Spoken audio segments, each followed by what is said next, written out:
ఆడవాళ్ళకి గుండెపోటు రావడం ఎప్పుడు చూడదండి. ఈ మధ్య 10 ఏళ్ల బట్టి వింటున్నాం అన్నమాట. ఎప్పుడు వచ్చేది కదమ్మా. ఎందుకు గుండెపోటు రాదో తెలుసా? మహిళలకి నేర్చుకోవాలి. పురుష పొంగవులు అందులో మహిళలు ఏది లోపల ఎట్టు పెట్టుకోరు, బయట పని మనిషి దగ్గరనే కక్కేస్తారు మొత్తం. అదే వాళ్ళ విజయ రహస్యం. వాళ్ళ అన్నగారో అప్పగారో వస్తే వాళ్ళకైనా చెప్పేస్తారు, లేత పని మనిషికి చెప్పేస్తారు. అది అంతకంటే దాని వీరగాథ మొగుడు కాదు, అది చెప్పేస్తుంది. 2 హృదయాలు తేలిక పడ్డాయి. ఇది చెప్పుకోవాలి కదా. ఇది చెప్పుకోవడం కంటే చేసేది పరిష్కారం ఏం లేదు, చెప్పుకోవడమే కదా.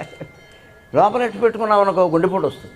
దూరకు మహిళలకు వచ్చేది, ఎందుకంటే బాగా పెత్తనాలు ఉండేవి. ఆ ఇంటికి ఈ ఇంటికి మొత్తం వేసే స్టోరీ.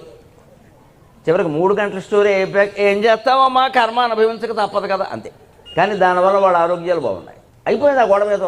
ఏదో ఆవిడేదో 2 మాటలు చెప్పింది, మొత్తానికి ఈవిడికి ఏమనిపించింది, ఆవిడ పడిన కష్టాల కంటే ఈవిడ తక్కువే అనిపించింది. అమ్మయ్య సుఖంగా ఉన్నాం. మనకి అదే కదా కావాల్సింది. మన కష్టాలు ఉండొచ్చు, కానీ ఎదుటివాడికి ఇంకా ఎక్కువ కష్టాలు ఉండాలి. వాడికంటే మనకి తక్కువ. డబ్బులు ఆస్తులు మాత్రం వాడికంటే ఎక్కువ ఉండాలి, కష్టాలు వాడికంటే తక్కువ ఉండాలి. ఇది ఈ సంస్థ ఆందోళనకి ఇదే కారణం.